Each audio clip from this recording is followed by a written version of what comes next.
Hola, tercer video, lo podemos llamar el Ordo Iuris, el orden jurídico. Está en su capítulo 2 y está también en la lectura de Paolo Grossi, gran lectura la de Paolo Grossi. El Ordo Iuris. El Ordo Iuris es el orden jurídico. Probablemente la palabra clave para entender todo lo medieval sea precisamente la de orden, el orden querido por Dios. Por eso se ordenan los sacerdotes y se ordena a los obispos. Todo tiene que ver con este orden. Si volvemos a la idea de Dios que habíamos esbozado, la principal, característica del ser humano respecto a su creador es la de cumplir con su voluntad. Y eso significa ordenarse. Por eso también la palabra derecho, directum, ¿no? Caminar derecho, seguir los pasos, ¿no? necesarios para lograr la salvación. Este mundo no es nada frente a lo que nos espera en una eternidad. Por lo tanto, las cosas se ordenan hacia lo que es la voluntad y la inteligencia de Dios. Este orden jurídico supone que Dios ha creado a los hombres, desde luego, pero a los animales, a la tierra, al universo, y lo ha creado de una manera ordenada. Y el hombre solamente asiste a esta contemplación de esta bella obra de Dios que es el universo y el propio hombre.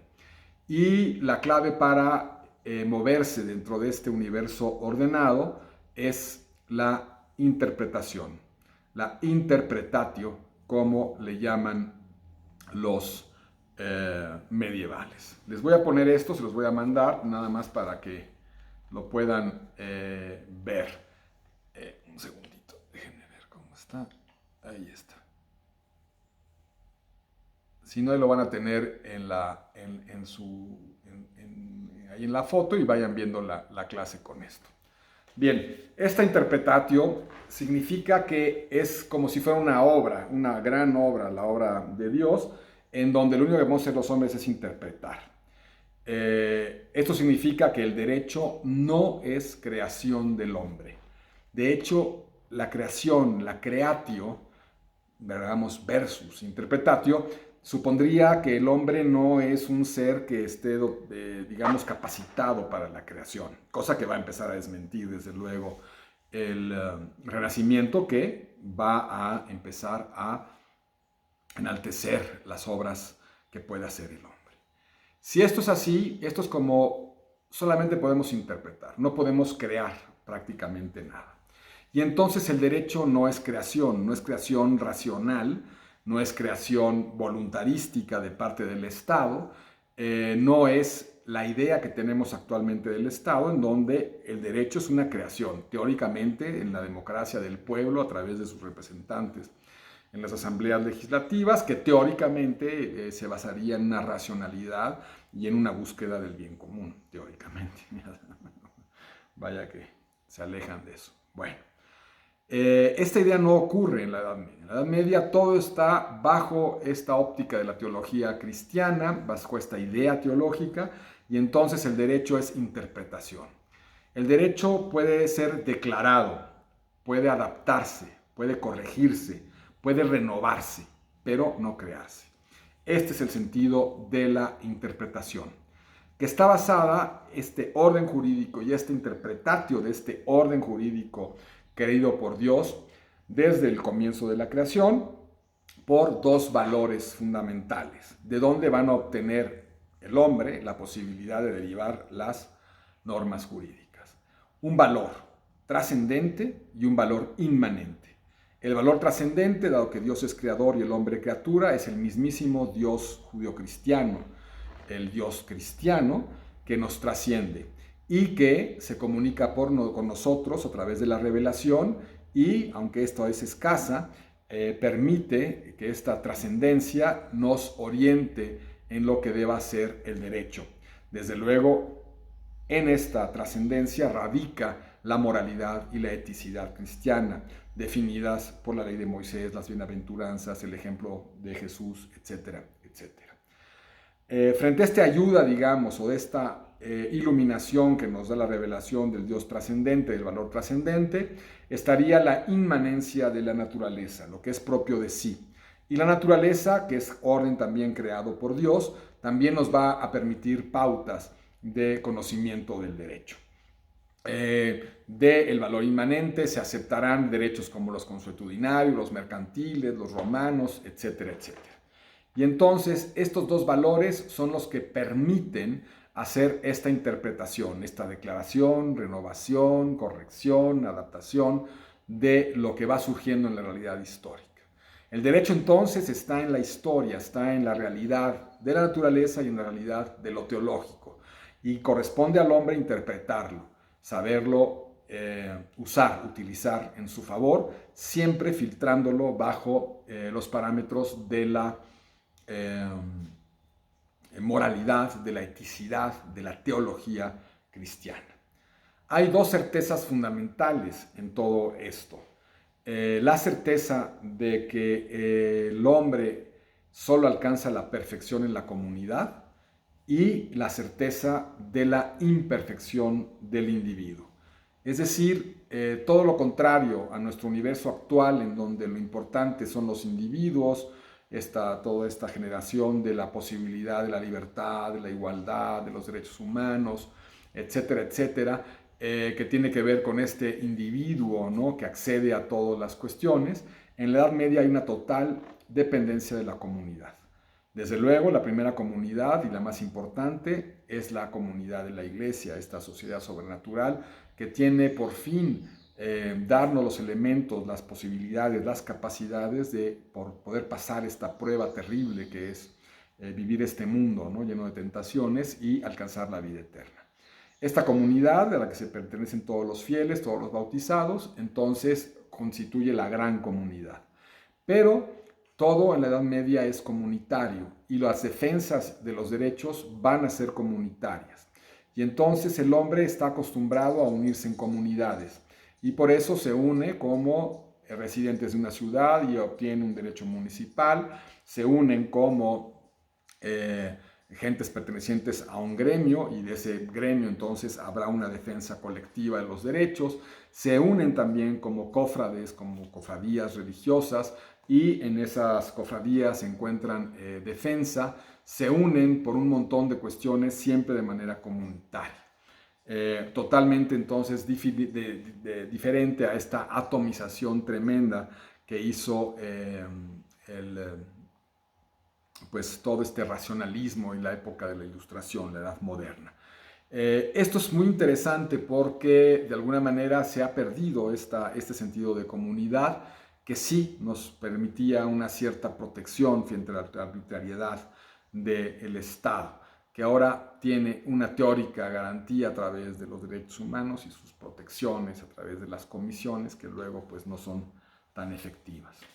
Lo que estamos teniendo es una idea de que el orden medieval del derecho es muy distinto a nuestra realidad actual, donde hay un monopolio de las herramientas jurídicas que depende del Estado, un monopolio de la legislación que tiene sometida a la costumbre y a la jurisprudencia, y donde todo es una creación del Estado, teóricamente del pueblo, frente a una creación espontánea, natural, histórica de los derechos que iban dándose conforme el hombre iba desarrollándose casi de manera sociológica o de manera sociológica histórica y que simplemente tenían que pasar los filtros de la dogmática cristiana. Claro, decir que simplemente es decir poco porque había que someterse a esa dogmática, entonces no habría espacio en ese universo a las libertades y a ciertas igualdades.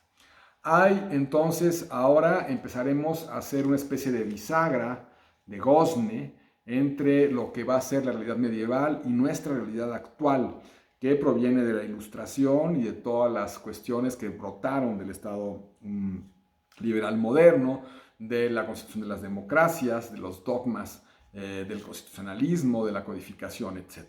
Y entonces vamos a ir tratando de compararlas en todo momento, para situarnos bien entre ambas y poder entender el origen de ciertas cosas, la reacción que se tuvo en la Ilustración en contra de algunas, etc.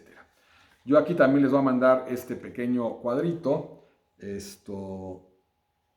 A ver si lo pueden ver, entonces ahí lo van a tener, en donde hago una especie de raya entre los valores de la parte medieval con contraste o contrastándolos versus o diferente a nuestro universo actual en términos jurídicos. En el cuadrito verán, frente a la interpretatio, la creatio, es decir, frente a únicamente interpretar las cosas, surgirá ya la fórmula de el derecho es creación del hombre, ¿no? Creación racional, teóricamente, del hombre. La interpretatio era como si solamente hubiese una sinfonía, ¿no? Imagínense, y lo único que podría hacer el hombre era interpretarla, no podría crear una nueva sinfonía, ¿no? Entonces habría que hacerle variaciones, pero no se podría pasar de esa interpretación. La otra fundamental diferencia, la comunidad frente al individuo, ¿no? La comunidad como garante de toda posibilidad de desarrollo del ser humano, cuya comunidad fundamental es la Iglesia católica, y frente a esto, pues, el atomismo de las individualidades, del individualismo que tenemos actualmente. Una sociedad jerárquica en donde unos mandan y otros obedecen, cuya jerarquía está ocupada por las clases privilegiadas, alto clero y nobleza, que tienen los privilegios, frente al tercer estado o estado llano o todos los demás que no tienen los mismos privilegios. Esto es un orden querido por Dios, esto ya lo vamos a observar después con el orden social, que vamos a ver la próxima vez basados en Georges Duby, frente al universo de la igualdad, de la libertad, de la actualidad o del proyecto moderno. Igualdad, libertad, jerarquía, obediencia. Los que mandan tienen que ser obedecidos. No se da una garantía de igualdad ni de libertad. Y de alguna manera también del dogma frente a otro tipo de verdades que a veces llegaron a ser también bastante dogmáticas, que estarían englobadas un poco en la idea de la ciencia o de las ciencias, tanto físicas como humanas, que despliega la razón. Es decir, esta contraposición del Dios cristiano frente a la razón y las respuestas del dogma frente a las respuestas de la ciencia. Esta es lo que vamos a tratar de ir viendo, y adelanto de alguna manera en los países y especialmente en países como el nuestro, pues hay una realidad de estas dos formas de entender el mundo a veces cohabitan, y esta cohabitación es muy problemática porque casi nos mete en una especie de enfermedad mental llamada esquizofrenia, en donde se viven dos realidades al mismo tiempo. Y es parte de nuestros males, ¿no? Que por un lado tenemos una mentalidad corporativa, feudal, religiosa. Ahí tenemos a nuestro líder hablando de estampitas. Y por otro lado una comunidad científica, democrática, que trata de garantizar la libertad y la igualdad, y que cohabita el mismo espacio jurídico, político, cultural. Esto hace muy complicado a los países como el nuestro, a los países latinoamericanos, que viven estas dos realidades, una realidad medieval y una realidad moderna al mismo tiempo, lo cual nos hace que estemos permanentemente confundidos y que también estemos de alguna manera divididos, porque hay los grupos muy rezagados, muy ignorantes, muy olvidados de este país, pues tienen realidades más medievales.